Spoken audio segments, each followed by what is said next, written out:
Hey folks, and welcome to the channel. Today we're talking about dubbing and how to dub, or some easy ways to dub. I mean, there's not many ways you can dub or fly, but there are some that I use daily, depending which kind of dubbing there is. You have natural dubbing and you have synthetic dubbing, and then you have mixed dubbing, like if you mix synthetics and natural dubbing, stuff like that. But most of them are like natural or synthetic. And of course, both natural, there's a lot of different animals which the dubbing comes from, and they have specific ways how they act when you dub them, depending how the fibers are. The same with synthetic dubbing. You have really nice synthetic, like Andron yarn dubbing or some SLF dubbing, synthetic long fibers, or like ice dub, which is sort of a flash dub. But I will show you which ways I use the dubbing, and different ways how you can dub a fly so the fly will hold up better, so you can catch a lot of more fish and tie less flies. Yeah, that's what we want. So I will show the different styles on a quite large hook, and I will have this kind of visible thread so you will see what we will do. So let's start with some natural dubbing. So let's start with some synthetic dubbing. I will just attach the thread here like this. Or what did I say? Synthetic dubbing. Yeah, we can start with that. Synthetic dubbing is, like I said, not natural. It is made from something synthetic. So normally it's more difficult to get on the thread because it maybe has a different, some different kind of fibers that make it difficult to just put them on a thread. But there are some easier and some tougher synthetic dubbing. Some of the easier ones are one really famous, a new laser dub. It's very easy to get on your thread. You just have the thread, because this is like a soft fiber. That is what makes it easier. And use your index finger and your thumb, and you just rub it in the thread. And then when it's on, you just turn your fingers one direction like this, either clockwise or anti-clockwise. And when you're happy, you just move the dubbing up and you dub the hook. So it's very easy just with that kind of dubbing. If you notice that you use a dubbing that are a synthetic dubbing that is a little bit tougher, like say for ice dubbing, this you can use both, like I showed you now, that you just put it on and then you just use your thumb and finger and take it on. And you have to have kind of be a little bit tough or aggressive when you do like this, and then you can see it gets perfect on the hook. But if you want to use the ice dub for having it more structured and safe, then you maybe will tie a fly which that you will use maybe in salt water or something. Then you use this dubbing in a dubbing loop, I mean. So you pull out like um, 8 inches of thread, like 20 centimeters, and you use your finger to put in the middle, and then you take up this and do some overturning laps with the thread just to secure this loop. So you will have this loop, and then you need a dubbing tool. There's many different ones like this that have some hooks, and I prefer this one. This is quite small and easy. You can also open it. This is from SMHAN. And then when you have the dubbing loop like this, you can take your synthetic dubbing and you just spread it and you put it in the dubbing loop, and then you just hold with your finger here and twist this, and then the dubbing will be really secured in this dubbing loop, and you will also have some of the fibers going out, and you can use a dubbing brush to remove some more of them. So it will have a little bit of extra volume and it will stay at its place. So you just dub it and then you secure it. This works better for slightly bigger flies. If you're just gonna dub like a small nymph, you use your fingers, thumb and finger, just to take some of this to put it on with one turn, and then few turns, put it up, and then it is secured. So if you use like synthetic dubbing, which are that have longer fibers, you will notice it's a lot more difficult to attach them to the thread, because this is what will happen. If you have fibers with longer, I can take something that is easier to see. Fibers with synthetic fibers which are slightly longer, you put them on and you do like this, you will see it will get unstructured, and when you tie this on like this, you will have it like this, and a lot of the fibers will go away.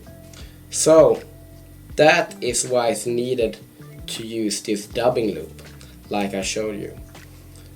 If you use the dubbing loop, you will secure a lot of the fibers to stay at one place. So you saw how unstructured that was. Now I take out like 10 inches, 20-25 centimeters of thread, create this dubbing loop again, use my dubbing tool, dubbing spinner, we take the same, and you can spread it a little bit, and then you put it in the dubbing loop like this, and you spin it, and as you can see now, you can't remove any of the hair. So now you can dub your fly with this really nice synthetic material, and you can see there's barely nothing that will fall away. And when you have done this and secured this like this, it's also easier to handle this dub, like with a dubbing brush, without like removing too much of the fibers. You will have a nice structure of this dubbing, like this. So that is something you can think about when you're tying with synthetic materials. When you're instead tying with natural material, they also have a lot of different structures. Mostly of these dubbings you can use the finger thumb principles to just take it, do a little turn like this, and then you just use your thumb and finger really tough, and then you just dub the fly like this. It's very easy and it holds up pretty okay, pretty good. But you have to have a little bit of power and strength when attaching this natural dubbing like this. Instead, you can also use the same principle like this. If you have a lot of dubbing that you will have, like say for a nymph or bigger dry fly, you attach the dubbing like this. Now it looks like not perfect, but then you can tie again with making a dubbing loop like this, and you do it when the dubbing is already on, and then you use your dubbing spinner and you spin this really good, and then it's really secured, and then you just can use this for dubbing your like nymph or big dry fly, and the dubbing will stay at its place. What you also can do, if you want a dubbing body for like say a nymph or dry fly, you can use some touch dubbing, which you need a really nice good dubbing wax. This is the Loon high tack. You also have this in low tack swags. This is really nice actually.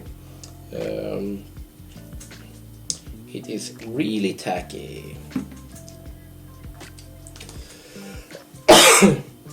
Then you just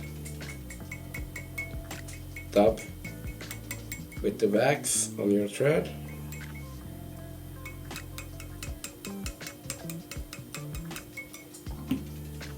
And then you can use whatever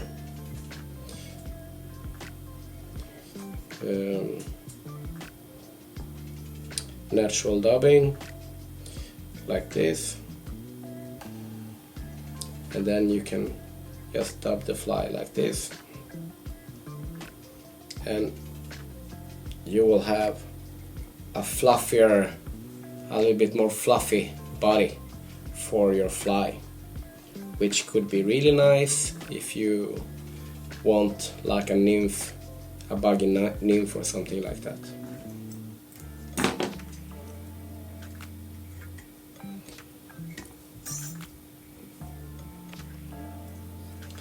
That is also something you can use if you're using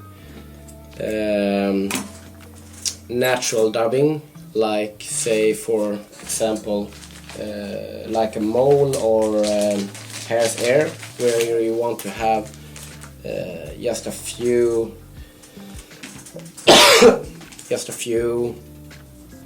fibers to your fly.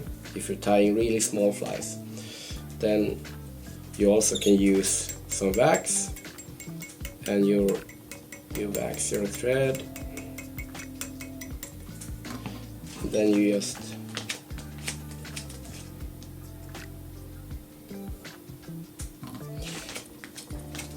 rip off these really small fibers. As you can see, it gets to the thread very easy, and then you can just dub your small nymph or small dry fly. Then it's perfect to use wax or this dubbing technique like this. Instead, if you're using some dubbing mixes which have longer hair to them, like I have this dubbing mix which has a lot of longer hair into them. This is a natural dubbing with a little bit of flash. Then I also use this dubbing loop. So I make the dubbing loop as I've shown you. You can also use the wax if you want to, but I use this without the wax. And you take some of the fibers and move them up, and then you can just spin this,